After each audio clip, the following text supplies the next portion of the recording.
Hello and welcome to a Quantum Traders update.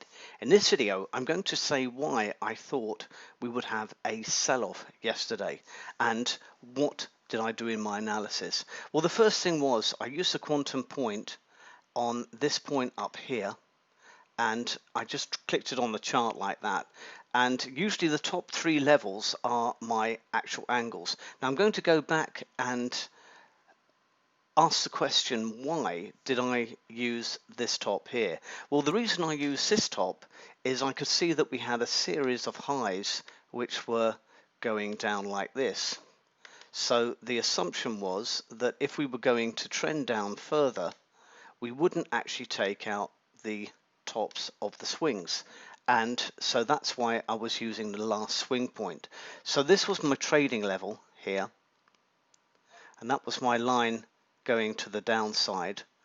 I'd actually marked this level here as being the likely level for a reaction, and I'm just going to expand that chart a little bit here so you can actually see what's going on. If I can just pick this one up, or maybe it won't let me. Well, let me expand that chart anyway so you can see it better. So why did I think that that level would be a good level to sell the market? And I'd had something like this. I think I put a box around it. So let's just put that a little bit further down. So I put actually a, it's not going to let me pick that up. So I'm just going to drop that there. So that was my point that I was looking for a reaction in this market. So we hit the quantum point line. We did react off it, it went down, and I took a short trade just there on that spike position. Now, that was a good trade. Basically, I had minimal capital exposure. I could already see that the market had reacted off the quantum point line, and when it came back for a second touch, I was prepared to take a trade off it. Now, if you'd actually done a trade like that and you'd taken the same trade as myself, you would have been 139, 140 points in profit, and then the market turned around and went back the other way. So what could you have done? Well, you could have put your stop to break even and you would have lost absolutely nothing.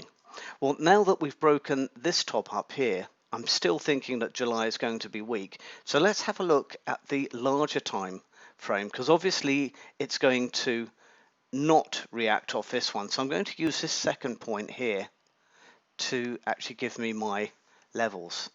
So now we've got the quantum point lines pointing again to the downside. If this market's going to take off to the downside, we should see maybe this level touched. Maybe that could be a possibility. So I'm going to draw in a couple of levels, and I'm going to change a value, because I should also look at another value, which is one of Gann's values.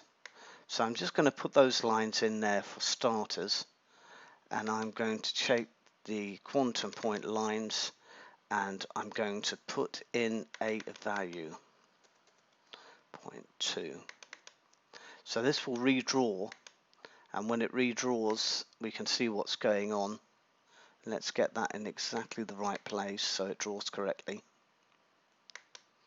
Okay, so I've got really no other lines that I should be looking at except those ones there.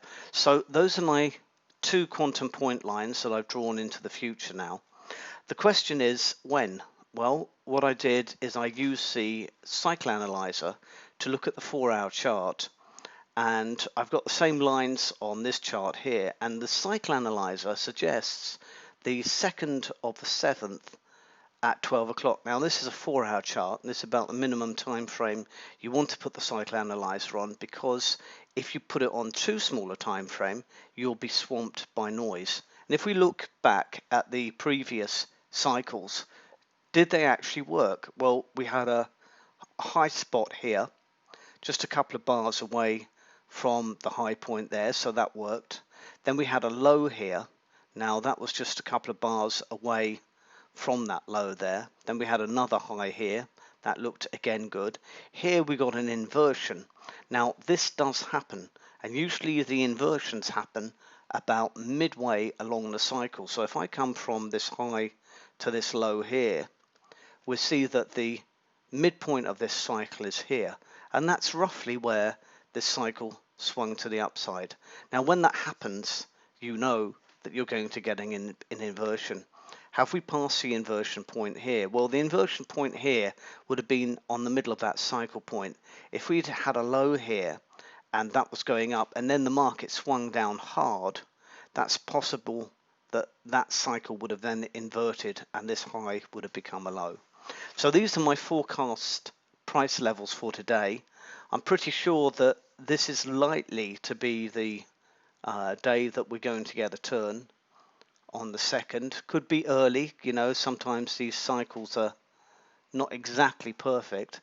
We've already hit on the 61.8 level.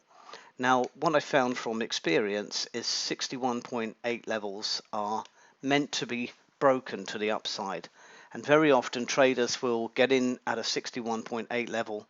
They think to themselves, this is the level for a turn, and then the market will just come up and it will take out their stops only to reverse down and actually become a successful trade.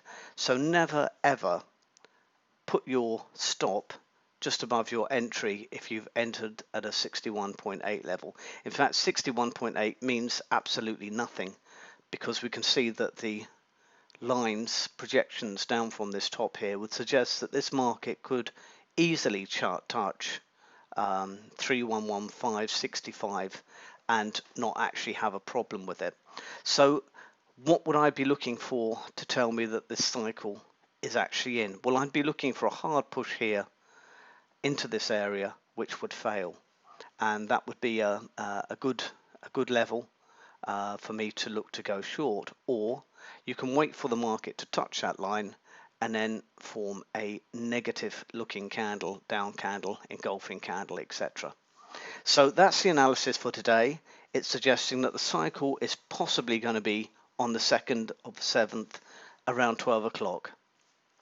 We just have to see how this one pans out, but I'm certainly looking for weakness at this point in the market, and I still think my analysis for July is going to be correct.